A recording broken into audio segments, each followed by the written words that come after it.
Assalamualaikum warahmatullahi wabarakatuh. Saudara-saudara sekalian, baru saja kita mendengarkan putusan Mahkamah Konstitusi terkait hasil akhir Pilpres tahun 2024. Putusan ini sebetulnya tidak mengejutkan. Putusan hari ini mengkonfirmasi bahwa kita semua termasuk MK tak kuasa menghentikan laju pelemahan demokrasi di negeri kita tercinta. Sebagai catatan, kami sangat bangga dengan 3 hakim MK yang menyatakan dissenting opinion. Yang saya muliakan Profesor Saldi Isra, Profesor Eni Nurbaningsih, Profesor Arif Hidayat. Mereka adalah orang-orang yang mulia yang menjadi harapan bagi tegaknya konstitusi dan kembalinya marwah Mahkamah Konstitusi ke depan. Dan mereka akan menjadi catatan indah dan baik dalam sejarah kita berbangsa dan bernegara. Profesor Saldi Isra tadi mengingatkan tentang keadilan substansial, bukan sekedar keadilan prosedural. Ini adalah catatan amat penting yang sayangnya terabaikan dalam proses demokrasi kita akhir-akhir ini. Artinya kita memiliki tugas yang masih panjang. Sebab demokrasi kita sesungguhnya masih ringkih dan harus terus-menerus dijaga dan dirawat.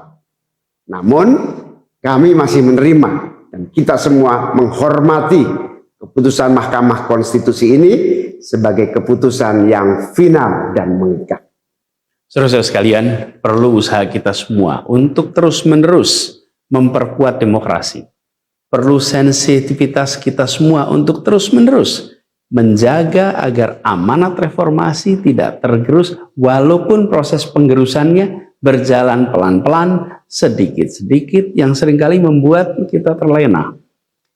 Kita semua sadar, kita masih harus kerja keras, harus kerja terus-menerus untuk menyadarkan publik luas bahwa institusi demokrasi yang kuat, yang berfungsi baik, itu sama pentingnya dengan institusi ekonomi yang kuat, yang berfungsi dengan baik. Keduanya, proses demokrasi, proses ekonomi, harus berjalan dengan baik, dengan efisien, efektif, dan menggunakan prinsip-prinsip yang benar. Oleh karena itu kita semua harus terus bekerja, harus terus merangkul dan memperkuat masyarakat, agar dalam proses demokrasi masyarakat kita bisa kebal terhadap imbalan-imbalan iming-iming jangka pendek dan tahan terhadap ancaman-ancaman, dan tidak ada lagi pihak-pihak yang melakukan itu pada masyarakat kita.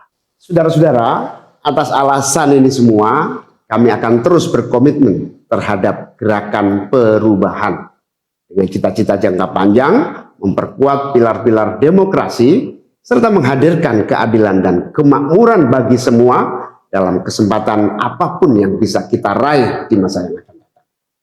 Cita-cita kita untuk membangun negara yang menjamin keleluasaan berbicara dan kebebasan mengkritik, negara di mana warganya bebas memilih tanpa iming-iming imbalan sesaat dan tekanan maupun ancaman.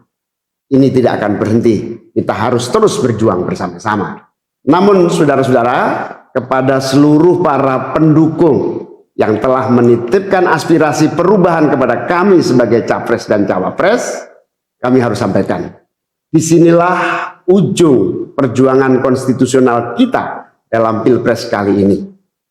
Keputusan MK hari ini menjadi penanda berakhirnya Pilpres tahun 2024. Keputusan MK hari ini menjadi penanda berakhirnya seluruh proses Pilpres 2024.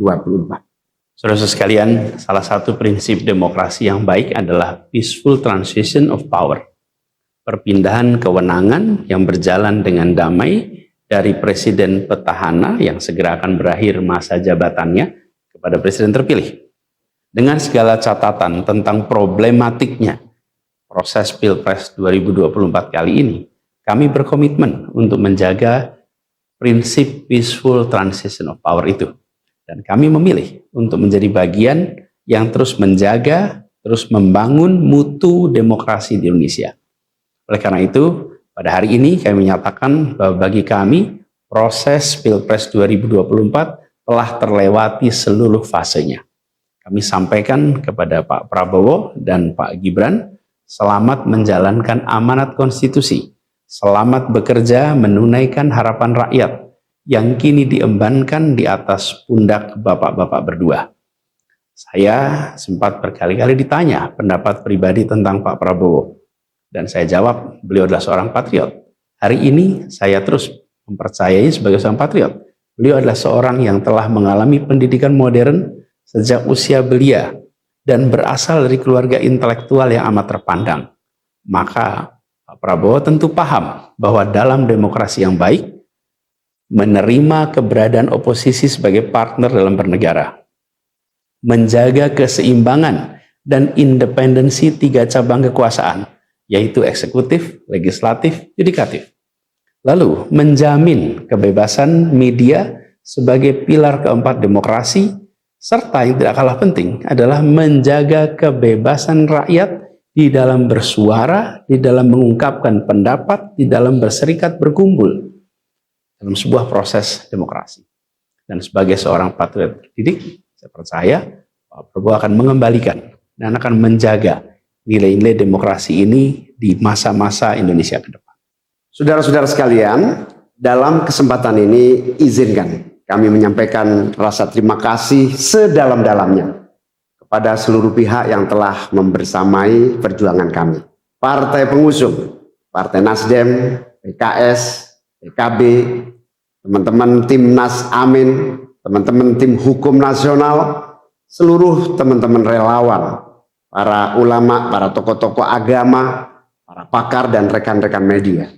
Semua yang telah ikut berjuang bersama-sama mendukung perubahan. Mengorbankan banyak tenaga, pikiran dan harta demi memperjuangkan aspirasi perubahan. Saya ucapkan terima kasih. Juga pada anak-anak muda yang pada Pilpres kali ini memberi warna baru, membawa pesan optimisme, pesan kreativitas, pesan inovasi, pesan kebaruan.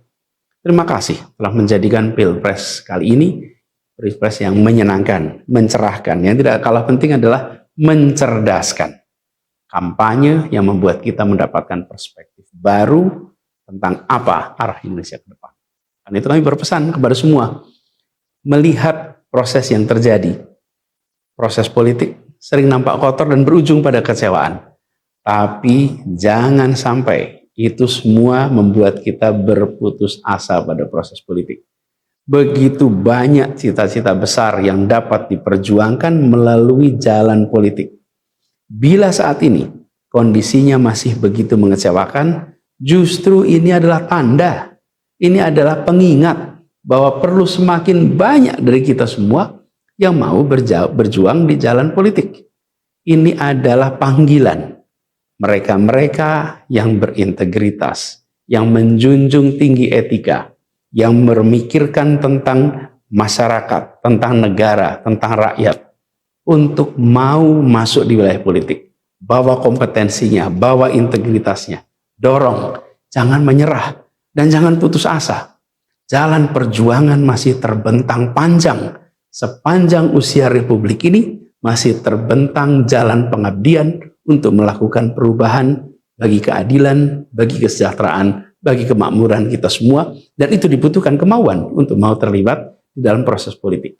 Jangan putus asa, mari kita jalan terus untuk perjuangan ini.